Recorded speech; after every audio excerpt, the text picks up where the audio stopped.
제1장 마리아브론 수도원의 입구는 이중의 기둥이 떠받치는 아치형으로 되어 있고 그 앞에 길가에는 밤나무가 한 그루 서 있었다. 그것은 옛날 로마 순례자의 한 사람이 가지고 온 남국의 유일한 기념품으로 줄기가 시원스럽게 뻗은 밤나무였다. 휘영청한 가지를 길 위에 부드럽게 늘어뜨리고는 바람 속에서 가슴 가득히 숨을 쉬며 수도원의 호두나무까지 벌써 불그스레한 어린 잎새를 달고 있고 주위의 모든 나무들이 파릇파릇하게 된 때에도 이 나무만은 오랜 시간 잎이 돋기를 기다렸다가 밤이 가장 짧을 무렵이 되면 무성한 잎새 사이로 가냘프고 희끄무레한 푸른 이삭 같은 색다른 꽃을 내밀었다. 그 꽃은 사람에게 무엇인가 경고하듯이 가슴을 답답하게 죄는 듯한 짙고 역한 향기를 풍겼다. 그리고 10월이 되어 과일과 포도가 수확되고 나면 가을바람 속에 노랗게 물든 가지에서 밤송이가 떨어졌다. 그러나 해마다 완전히 익은 밤을 따본 적은 거의 없었다. 수도원의 학생들이 이 열매를 가지려고 서로 경쟁을 벌이기도 하거니와 이탈리아 사람인 그레고르 부원장이 자기 방의 난로불에서 성급하게 열매를 구워 먹는 탓도 있었다.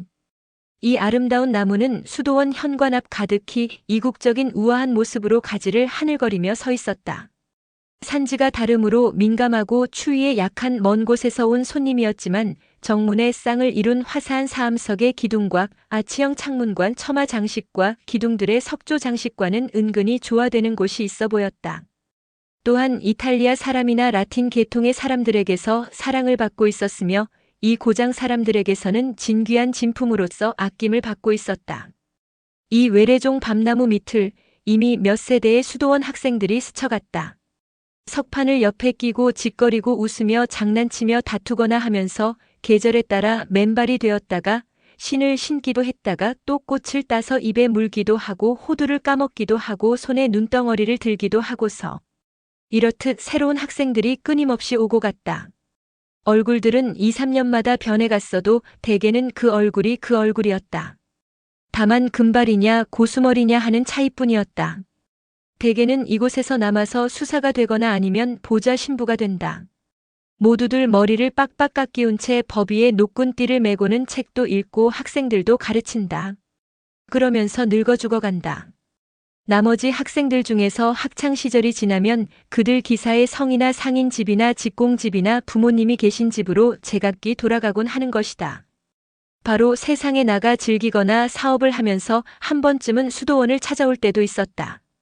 또 어떤 이는 어른이 되어 앳된 어린 아들을 학생이랍시고 데리고 와서 신부에게 맡기고는 잠시 쓴웃음을 지으며 생각에 잠긴 듯 밤나무를 쳐다보다가 이내 사라진다.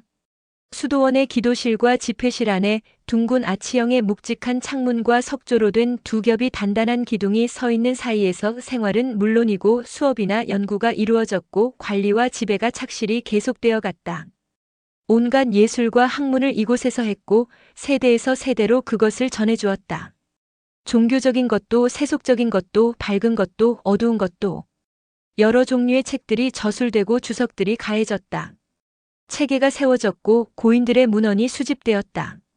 장식 문자가 그려지고 민족의 신앙이 보호되어지고 또한 냉소를 받기도 했다. 지식과 신앙 심언과 교활, 복음서의 지혜와 그리스인들의 지혜, 이른바 상도의 정직한 마술과 요령을 부리는 정직하지 못한 마술, 아무튼 온갖 것들이 여기서는 번창해 갔다. 이 모든 것을 착실히 쌓아둘 자리도 있었으며 은둔 생활과 참회 생활은 물론이요 사교 생활을 위한 자리도 마련되어 있었다. 이것이 우선이 되어야 하느냐 저것이 더 지배적이냐 이 두 가지 중 결정의 초점은 그때그때 원장의 인간됨됨이나 지배적인 시대의 흐름에 따르고 있었다. 이 수도원은 마귀를 쫓아내는 사람이나 혹은 악령 들린 사람 때문에 유명해질 때도 있었고 덜어는 이름 있는 사람의 방문을 받기도 했다. 때로는 뛰어난 음악가 때문에, 때로는 치료와 기적을 베푸는 신부님 때문에, 때로는 잡아온 잉어 스프 아니면 사슴의 간장으로 만든 만두 때문에 그때마다 하나씩 유명해져 갔다. 수사나 학생들 가운데는 믿음이 강한 사람, 태도가 그저 흐릿한 사람, 단식하는 사람, 살이 피둥피둥 찐 사람 등 별의별 사람들이 다 있었다. 여기 와서 생활하고 또한 죽어간 많은 사람들 가운데는 늘 한 명쯤은 고립된 사람이 있게 마련이었다. 그중 누구는 사랑을 받고 누구는 미움을 받는다. 누구는 선택된 사람처럼 보이고 누구는 같은 시대 사람들의 기억에는 사라진 지 오래더라도 그 후 오래까지 사람들의 입으로 전해진다. 마리아 브론 수도원에는 이번에도 예외 없이 고립된 특별한 사람 둘이 있었다. 한 명은 늙었고 한 명은 젊었다. 수많은 수도자의 무리들이 대침실이나 성당이나 교실 등을 가득 메우고 있었지만 그 중에서도 둘은 누구나가 다 알고 있었으며 누구에게든지 주목을 받고 있었다. 늙은이는 원장 다니엘이요, 젊은이는 그의 제자 나르치스였다. 나르치스는 최근에 수습 수사가 되었지만 그의 특별한 재능으로 인해 모든 관례를 깨고 벌써 교사의 직무를 맡아보고 있었다. 특히 그리스어에서 한 사람은 원장으로 한 사람은 수사로, 이 두 사람은 수도원 안에서 세력도 가졌으며 주목도 받았고 호기심도 일으켰으며 흠모도 받았다. 또한 부러움도 샀다. 그러나 그와 동시에 뒤에서는 비방도 받았다. 원장을 사랑하지 않은 사람은 별로 없었다. 따라서 그에게는 적이 없었다. 원장은 적선과 소박과 겸허가 하나로 뭉쳐진 사람이었다. 다만 수도원의 학자들만은 그 사랑 속에 어느 정도의 멸시감도 없지 않았다. 다니엘 원장은 성자였는지는 모르지만 학자는 아니었기 때문이다. 지혜라 해도 좋을 소박성을 가지고 있었지만 라틴어는 그렇게 능하다고 할 수 없었고 그리스어는 전혀 못했다. 원장의 소박성에 간혹 비웃음마저 보내고 있는 몇몇 사람은 상대적으로 나르치스에게 매력을 느꼈다. 기품 있는 그리스어를 구사했으며 행동거지가 기사답게 어디 하나 나무랄 데가 없고 사색가와 같은 눈매는 조용하면서도 사물을 날카롭게 뚫어보는 듯하고 엄숙하지만 아름답게 윤곽이 드러나 있고 가느스름한 입술을 담은 이 아름답고 젊은 신동에게 이 젊은이는 그리스어를 놀랍도록 잘할 수 있다는 점에서 학자들로부터 사랑을 받았다. 그리고 매우 고귀하고 우아한 점에서 그는 거의 모든 사람으로부터 사랑을 받았다. 많은 사람들이 이 청년에게 반했다. 반면 그의 조용한 태도나 그의 자제하는 능력이 너무나 지나쳤기 때문에 또한 그의 예의범절이 너무나 궁중 풍습을 지니고 있었기 때문에 좋지 않게 생각하는 사람들도 많았다. 이 둘 모두 자신들의 능력에 따라 선택된 자의 운명을 짊어지고 있어 제 분수에 따라 지배도 하고 또한 괴로워하기도 했다. 그리고 수도원의 다른 어떤 사람을 대할 때보다도 서로에게 더 친밀감을 느꼈으며 또한 서로 아끼고 있었다. 그런데도 두 사람은 서로 친하지도 서로 열의를 가지지도 못했다. 원장은 이 청년을 그 이상 어떻게 할 수 없을 정도로 염려와 관심을 가지고 대했으며 또한 형제로서 배려해 주었다. 즉, 이 청년을 희귀하고 연약하고 아마 너무 이른 나이에 성숙한, 너무 일찍 위험에 자신을 드러낸 형제로서 청년은 원장의 어떠한 명령이나 충고, 칭찬을 어디 하나 허점 없는 태도로서 받아들였을 뿐만 아니라 결코 거역하지도 않았고 또한 불쾌하게 생각한 적도 없었다. 만약 그 청년에게 내린 원장의 판단이 옳고 또한 그의 유일한 결점이 거만이라면 이 청년은 이 결점을 훌륭히 감출 수 있는 방법도 알고 있었다. 이 청년에 대해서는 할 말이 하나도 없었다. 모든 사람보다 뛰어나고 완전한 사람이었다. 그러나 학자들을 제외하고는 그의 진실한 친구가 되는 사람은 드물었다. 오직 그의 고귀한 품성이 냉각시키는 공기처럼 그를 둘러싸고 있을 뿐이었다. 나르치스. 참회가 끝난 뒤에 원장은 그에게 입을 열었다. 나는 자네한테 심한 판단을 내린 죄를 고백하겠네. 가끔 나는 자네가 거만하다고 생각했었는데 아마 그것은 잘못된 생각이었을지도 모르네. 자네는 무척 외로워 젊은 형제여. 자네는 고독한 애 흠모자는 많지만 친구는 없지. 자네에게 간혹 주의를 주기 위해 기회를 찾아볼 때도 없지 않은데 그런 기회는 없단 말일세. 의례 자네 나이 또래의 젊은 친구들이 빠지기 쉬운 것처럼 간혹 자네도 좀 버릇없이 굴어주었으면 하는 희망을 가졌단 말일세. 자네는 그런 일이 한 번이라도 있었나? 나는 말일세, 가끔 자네가 조금 걱정스럽기도 하다네, 나르치스. 젊은이는 까만 두 눈을 노인에게 돌리며 말했다. 원장 선생님, 저는 무엇보다도 심려를 끼치고 싶지가 않습니다. 선생님, 제가 거만한지도 모르겠습니다. 부탁입니다. 그 점에는 벌을 내려주십시오. 때로는 자신을 벌주고 싶은 마음도 있습니다. 저를 은둔자의 암자로 보내주십시오. 그렇지 않으면 저에게 천한 봉사를 하게 해주십시오. 무슨 일을 하든 자네는 아직 젊네, 형제여. 원장이 말했다. 거기다 또 자네는 고도의 언어와 사색의 능력을 가지고 있거든. 그런 자네에게 천한 봉사를 하게 한다면 하느님의 은혜를 함부로 사용하는 결과가 될 걸세. 자네는 아마 교사나 학자가 될 테지. 자네는 그걸 원하지 않는가? 선생님, 죄송한 말씀이오나 저의 소망에는 그다지 자상한 분별을 가지고 있지 못합니다. 저는 언제나 학문을 기쁨으로 삼으리라 생각하고 있을 뿐입니다. 어떻게 거기에 다른 생각이 있을 수 있겠습니까? 그러나 학문이 저의 유일한 영역이라고는 생각지 않습니다. 한 인간의 운명이나 사명을 결정하는 것은 반드시 희망이 아니고 오히려 미리 결정된 어떤 숙명은 아닐는지요. 원장은 귀를 기울이고 심각해졌다. 그러나 주름진 얼굴에 미소를 띠며 이렇게 말했다. 내가 알고 있기로는 우리네 인간은 특히 젊은 시절에는 모두 약간씩 하느님의 뜻과 우리의 소망을 혼돈하기 쉽지. 그러나 자네는 자네의 천직을 미리 짐작하고 있는 것 같으니 그 점에 대해 한마디 말 좀 해줄 수 있겠나? 도대체 자네는 어떤 천직을 가지고 있다고 믿고 있나? 나르치스가 까만 두 눈을 지그시 감아버렸기 때문에 두 눈은 기다란 까만 속눈썹 밑에 감추어져 버리고 말았다. 나르치스는 아무 말이 없었다. 나르치스, 어서 말해보게. 오래 기다린 뒤에 원장이 입을 열었다. 그러자 눈을 아래로 내리깐 채 나지막한 목소리로 나르치스는 말하기 시작했다. 저는 누가 뭐라 해도 수도원 생활을 하도록 돼 있는 것 같습니다. 수사가 되고 주교가 되고 부원장이 되고 어쩌면 원장이 될지도 모르지요. 제 소망이라고 해서 이렇게 믿는 것만은 아닙니다. 저는 관직에 목표를 두고 있지는 않습니다. 그러나 그것이 제게 맡겨지리라는 생각이 듭니다. 두 사람은 오래도록 말이 없었다.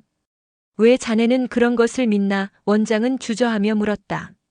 학식을 제외하고 어떤 특성이 자네에게 있어서 그러한 신념이 나타난다는 말인가? 나르치스는 더듬거리며 말했다. 그것은 제 자신뿐만 아니라 다른 사람들에 대해서도 인간의 성질과 천직을 감지할 수 있는 특성입니다. 이런 특성이 제 자신을 강요해 다른 사람을 지배함으로써 다른 사람에게 봉사하는 것입니다. 저는 수도원 생활을 하기 위해 태어나지 않았다면 법관이나 정치가가 되지 않으면 안 되었을 것입니다. 원장은 고개를 끄덕였다. 인간과 그 인간의 운명을 안다는 자네의 능력을 실제로 시험해 보았나? 네, 시험해 보았습니다. 그 결과를 나에게 말해줄 수가 있나? 했습니다. 알겠네. 그렇다면 형제들이 없는 곳에서 그들의 비밀에 뛰어드는 것은 바람직하지 않으니 자네의 원장 다니엘, 즉 나에 대해서 알고 있다고 생각하는 것들을 말해보게나. 나르치스는 속눈썹을 치켜뜨며 원장의 두 눈을 쳐다보았다. 원장 선생님, 그 말씀은 명령이십니까? 그렇다네. 명령일세. 원장 선생님, 그렇다면 말씀드리기가 어렵습니다. 자네의 입을 강제로 열게 한다는 것은 나로서는 쉬운 일이 아닐세. 하지만 나는 지금 어려운 일을 하고 있다네. 어서 말을 해보게. 나르치스는 머리를 숙이고 속삭이듯 말했다. 제가 선생님에 대해 알고 있는 것은 그다지 많지 않습니다. 단지 알고 있는 거라곤 선생님께서는 커다란 수도원을 지배하는 것보다 하느님의 종으로 양을 지키거나 은둔자를 암자에서 종을 치거나 사람들의 참회를 들으시는 것을 즐기시리라 믿습니다. 선생님께서는 특별한 사랑을 가지시고 성목께 간절히 기도드리신다는 것을 알고 있습니다. 때문에 선생님께서는 때때로 이 수도원에서 장려되고 있는 그리스어나 그 밖의 다른 학문이 당신을 의지하는 자들의 영혼에 혼란이나 위험을 가지고 오지 않기를 기도드립니다. 그레고르 부원장에 대해서도 관용을 잃지 않으시길 가끔씩 기도드립니다. 또 때로는 고요한 죽음을 갖게 되길 기도드립니다. 하느님께서는 그 기도를 들어주시어 고요한 죽음을 내리시리라 저는 믿고 있습니다. 아늑한 원장의 응접실 안은 조용했다. 이윽고 원장이 입을 열었다. 자네는 몽상가일세. 또한 기우심을 갖고 있네. 노 원장이 다정하게 말했다. 기우심이라는 것은 경건하고 악의가 없는 것일지라도 착각을 일으키는 것이라네. 내가 그런 것을 믿지 않는 것처럼 자네도 그걸 믿지 않도록 하게. 몽상가인 형제여, 내가 방금 그것에 대해서 마음속으로 어떻게 생각하고 있는지 자네는 아는가? 원장 선생님께서 매우 호의적으로 생각하고 계신다는 것은 알고 있습니다. 이 젊은 제자는 약간 위험에 빠져 있다. 이놈이 기우심을 가지고 있다. 아마 명상이 지나친 탓이겠지. 이놈에게 참회를 시켜도 괜찮으리라. 그것이 이놈에게 해가 되지는 않겠지. 하지만 이놈에게 떠맡기는 참회를 나 자신도 짊어지자. 이것이 지금 원장 선생님께서 생각하고 계시는 것입니다. 원장은 일어섰다. 그러고는 만면에 미소를 띠며 수습수사에게 물러가라는 눈짓을 했다. 좋아. 원장이 말했다. 기우심을 너무 지나칠 정도로 심각하게 생각하지 말게나. 젊은 형제여, 하느님은 기우심을 갖는 것 이외에도 또 다른 많은 것을 우리들에게 요구하고 계시다네. 자네가 노인에게 편한 죽음을 약속한 그것으로서 노인이 상냥하게 대했다고 해두세. 노인은 한때 이 약속을 즐겨 들었다고 해두세. 이것으로 충분하네. 자네는 내일 아침 미사를 드린 후 묵주를 헤아리며 기도드리게나. 형식적이 아니라 경건하게 몸을 맡기고 묵상해야 하네. 나도 하겠네. 자, 돌아가 보게나, 나르치스. 이야기는 충분하게 했네. 또 어떤 때 다니엘 원장은 가르치고 있는 신부 중 가장 젊은 로렌츠 신부와 나르치스가 어떤 교환에 대해서 의견이 맞지 않기 때문에 중재를 하지 않으면 안 되었다. 나르치스는 열의를 가지고 수업의 일종의 변화를 시도할 것을 주장했다. 그는 확신시킬 수 있는 어떤 근거를 가지고 있었을 뿐 아니라 그것을 정당화시키는 방법도 알고 있었다. 그러나 로렌츠 신부는 일종의 질투심 때문에 거기에 동의하려고 하지 않았다. 새로운 문제를 내세울 때마다 무뚝뚝한 침묵과 오만상을 찌푸리며 지내는 날이 며칠간 계속되었다. 나르치스는 이에 굽히지 않고 자기 주장의 정당성을 믿고 또 그 문제를 끄집어냈다. 마지막에 가서 로렌츠 신부는 기분이 상한 언짢은 얼굴로 말했다. 이봐, 나르치스. 말다툼은 그만두세. 자네도 알다시피 결정권은 내게 있지 자네에게 있는 게 아니자는가. 자네는 내 동료가 아니라 조수야. 그러니 나를 따라야 할 것 아닌가. 그러나 자네는 이 문제를 진지하게 생각하고 있고 또 내가 자네의 약점을 잡고 있는 건 직권에서만이지 지식이나 재주에서는 아니니까 내 자신이 독단적으로 결정짓는 것보다 원장님께 결정을 지어달라고 말씀드려 보세. 두 사람은 그렇게 하기로 했다. 다니엘 원장은 문법 수업의 해석에 대한 두 학자의 언쟁을 꾸준히 호의를 가지고 들었다. 이들 두 사람이 그네들 의견을 자상하게 진술하고 논증을 하고 나자 노 원장은 두 사람을 쳐다보았다. 그리 언짢아 보이는 표정은 아니었다. 하얀 머리카락을 약간 흔들어 보이며 원장은 말했다. 형제들, 내가 이 건에 대해 자네들과 같은 이해를 갖고 있다고 믿지는 말게. 나르치스가 학교 일에 무척 진지한 관심을 가지고 있는 것은 물론이고 교환을 고쳐보겠다는 노력은 칭찬받을 만한 일일세. 하지만 상관이 다른 의견을 가지고 있다면 나르치스는 그것에 대해서 말없이 복종해야 할 걸세. 만약 그로 인해 이 수도원의 질서와 복종이 흐트러진다면 학교를 개선하려는 어떤 노력도 그것을 고충하지는 못할 걸세. 양보를 할 줄 모른다는 점에서 나는 나르치스를 나무라는 것일세. 자네들 젊은 두 학자를 위해서 나는 자네들보다 어리석은 상관이 언제든지 자네들 위에 있길 바라는 사람일세. 교만을 치료하는데 그 이상 더 좋은 약은 없을 테니까. 이런 쾌활한 농담으로 원장은 두 사람을 내보냈다. 그러나 이 노인은 그 후 며칠 동안을 두 교사가 서로 간에 다시 나무랄 데 없는 화목을 가지게 되었는지 어떤지 주시하기를 게을리하지 않았다. 그 많은 얼굴들이 오가고 잊혀지던 수도원에 새 얼굴이 하나 나타났다. 이 새 얼굴은 주목도 받지 못하고 이내 잊혀지고 많은 그런 얼굴과는 달랐다.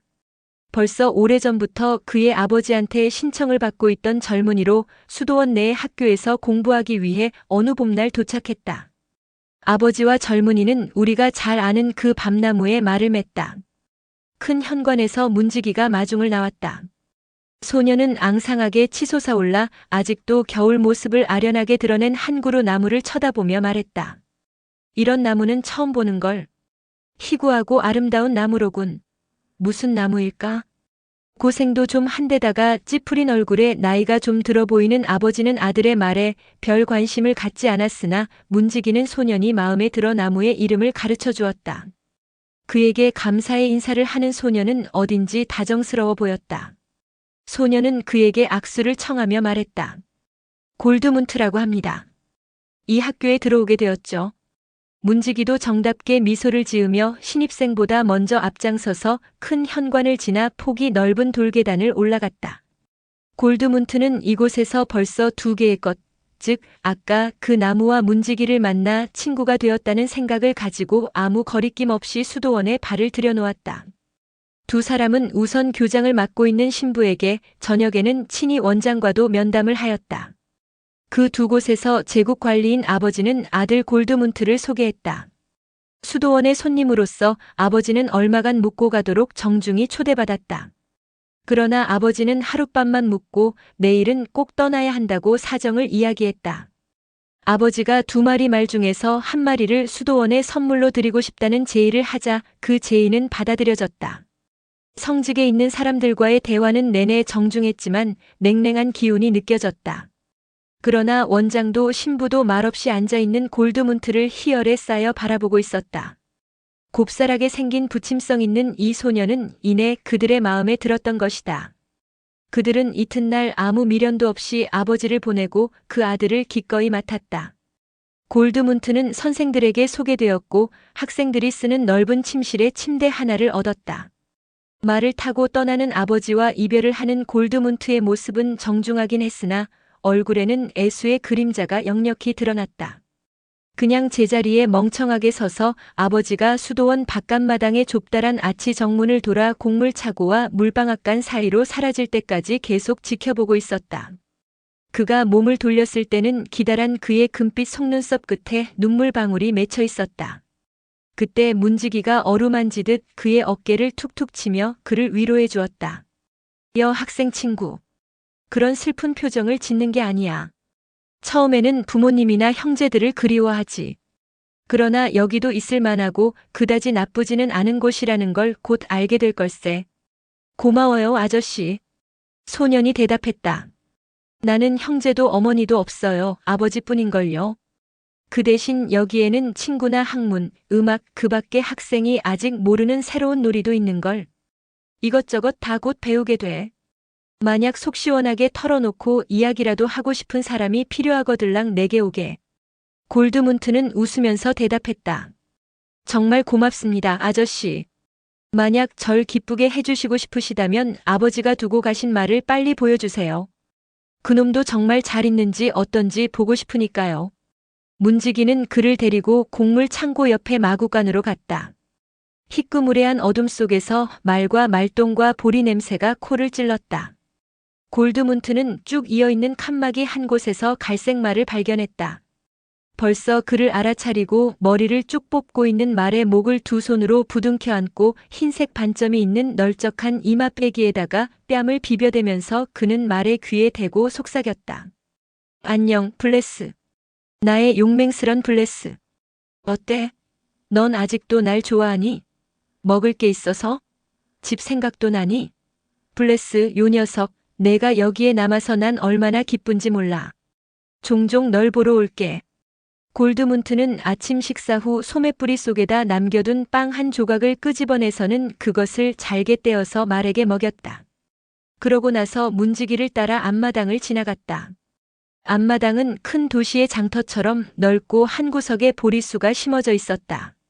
안쪽 입구에서 문지기에게 고맙다는 인사를 한 다음 악수를 했다. 그때 골드문트는 어제 알아두었는데도 벌써 교실로 가는 길을 잊어버린 것을 깨닫고 얼굴이 빨개져서 약간 쑥스러운 미소를 지으며 문지기에게 안내를 부탁했다. 문지기가 쾌히 인도해 주었다. 교실에는 약 12명의 소년들과 청년들이 긴 의자 위에 앉아 있었다. 조교사인 나르치스가 얼굴을 돌렸다. 신입생인 골드문트입니다. 나르치스가 웃음기 없는 얼굴로 약간 고개를 갸우뚱하며 뒤에 있는 긴 의자에 자리를 지정해주고는 수업을 계속했다. 골드문트는 자리를 잡고 앉았다. 자기보다 2~3살 나이가 많을까 말까한 무척 젊은 선생을 보고 그는 놀랐다. 이 젊은 선생이 어찌나 아름답고 고상하고 진실해 보이는지, 그뿐 아니라 어찌나 사람의 마음을 끌어당기고 상냥한지에 대해서 놀라기도 했거니와 또한 마음속에서 희열이 솟아오르는 것을 느꼈다. 문지기는 그에게 상냥했으며 원장 또한 그에게 친절하게 대했다. 저쪽 마구간에는 한 토막 고향의 향취를 불러일으켜주는 블레스가 있었다. 지금 여기에는 학자처럼 진실하고 왕자처럼 기품 있는 몹시도 젊은 선생이 있다. 냉정하고 자제력이 있는 감탄하지 않을 수는 없는 저 목소리. 무슨 말을 하고 있는지 쉽게 이해할 수는 없지만 감사한 마음으로 그는 경청했다. 마음이 흐뭇했다. 친절하고 선량한 사람한테로 온 것이다. 이 사람들을 사랑하고 그 우애를 나눌 마음의 준비가 되었다. 아침에 침대에서 눈을 떴을 때에는 마음이 답답했었다. 우선 기나긴 여행의 피로가 누적되었고 아버지와 헤어졌을 때는 얼마간 울기도 했다. 그러나 지금은 만족해하고 있다. 오랫동안 자꾸 젊은 선생의 얼굴만 쳐다보았다. 날씬한 자태, 쌀쌀하게 반짝이는 눈, 또렷하고 앙칼지게 한마디 한마디 말을 내뿜는 그의 야무진 입술 등을 바라보며 하늘을 나는 듯한 피로를 모르는 그의 목소리를 듣자 기분이 한결 좋아졌다. 수업 시간이 끝나고 학생들이 떠들썩하게 자리에서 일어날 때 골드문트는 깜짝 놀라 일어섰다.